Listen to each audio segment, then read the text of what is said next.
When came the idea to transform the studio project into a performing band? Well, our new record company, the Ken Golden of the Laser's Edge, he told us to reform a band. To form a band, a live band that would play initially the music from the first Night Area album. Yeah. And so that's it was quite quick after the release of the album, actually, because it was for him it's interesting because it was obviously a better promotion if there would be a live band promoting the album. And for us it was a nice new experience.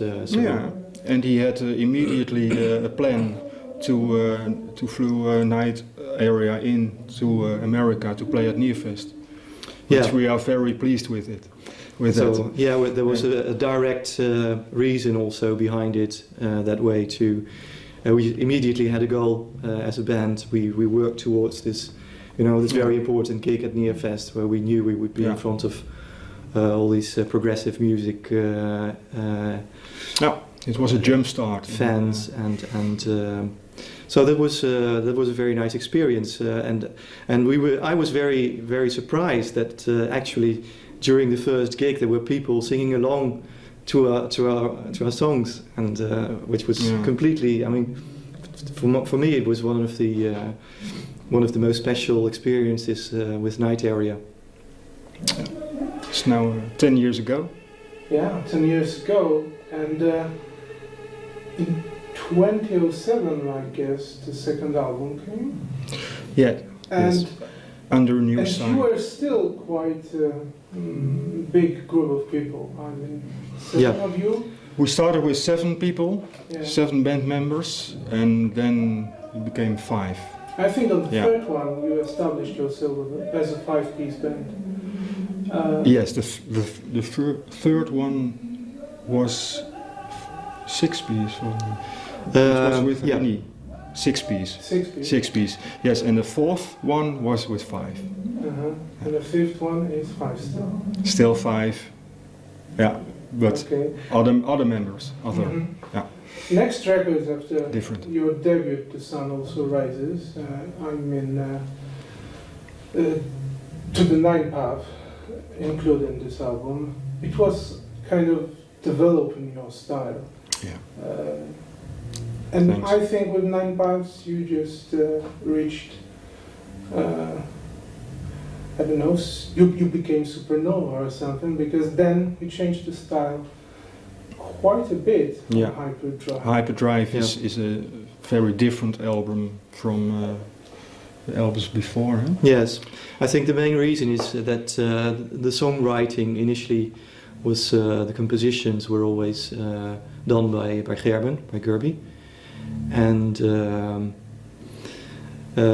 we became, as the rest of the band, more and more involved into the songwriting.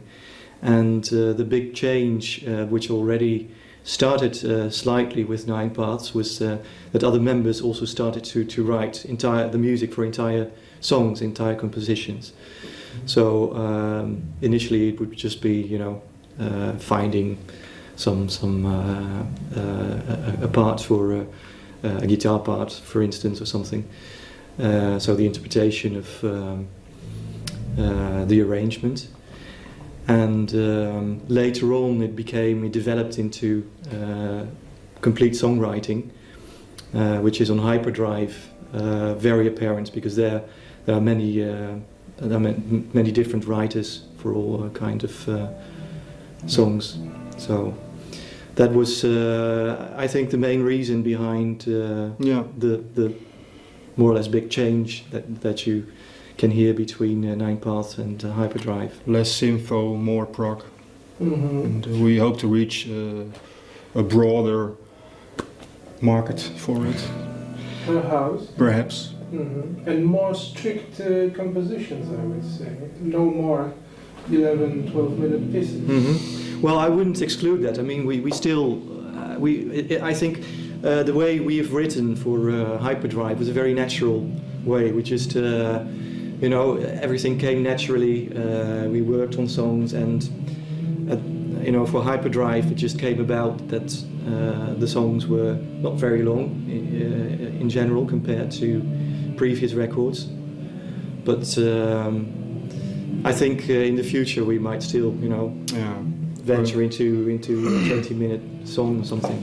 We have a few songs already finished for the sixth album, and it contains a song of 9 minutes. If it comes on the album, maybe not, maybe. So the 7th album, 11 minutes? The sixth, huh? It's the 6th album, yeah. But I'm going into Will the be. future. The 7th album, 11 minutes, so the 12th. Okay, so the We're 10th album we, extrapolating. Subs already like songs, okay. Yeah. But this 7-minute piece that ends Hyperdrive, quite a masterpiece. Thanks. The Hypnotized song. Hypnotized. Yeah, the final song. Yeah. I love that song. I've made it with our new guitar player, Mark Bogert, and he gives me snippets of music, fragments of music, and I hustle it through. No, that's fine. Yeah, okay. Around. And I make a completely new song around, a new song of it, and we are both very happy with the result, and we hear from other people they also liked it very well, so thank you. Well, a little bit in the present, a little bit in the future. Let's go back to the past for a moment, for one moment more.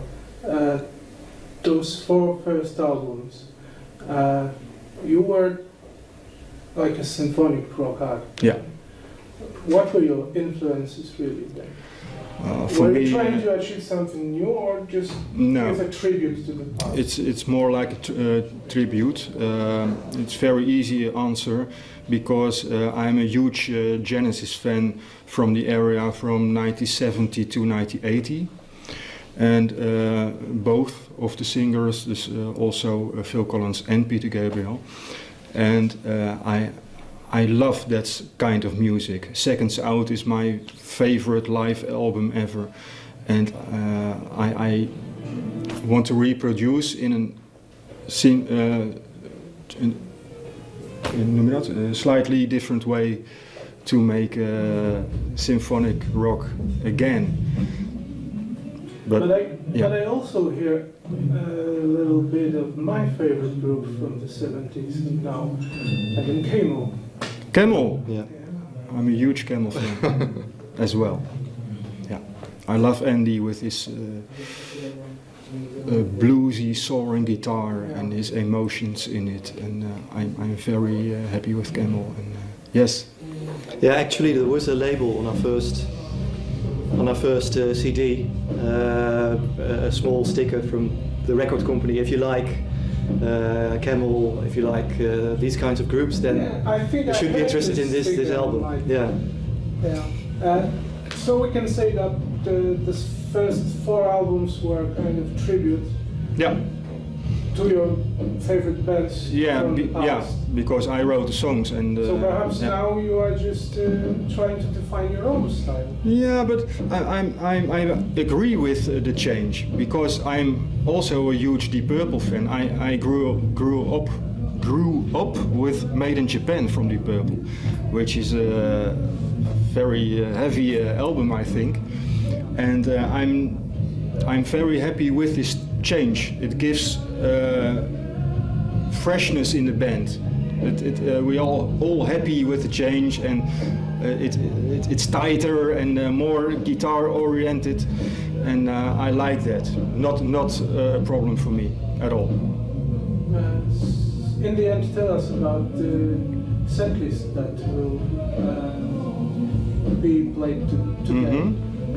Well, we have many songs from Hyperdrive, so we decided to make 2 sections into the set. So we start off with lots of songs from Hyperdrive, and then to make our audience aware of, or if you like, if they always also like to hear the old stuff. So since there are many things and we don't have much time to play, we decided to put everything into a medley, and so we created a medley of the albums preceding Hyperdrive, and we have always a traditional conclusion. This will be your first DVD. Do you feel any stage fright? Well, I think it's a little bit butterflies in the stomach, but it's not bothering us. We like to play, and this is the first professional DVD, and I think that's a cool thing. We are very honored that you guys asked us, and we're very happy with it. Yeah. And we are very happy you are here. Okay, thank you very much. And I wish you a great gig. Thanks for the conversation. Okay, thank you. Cheers. You're welcome.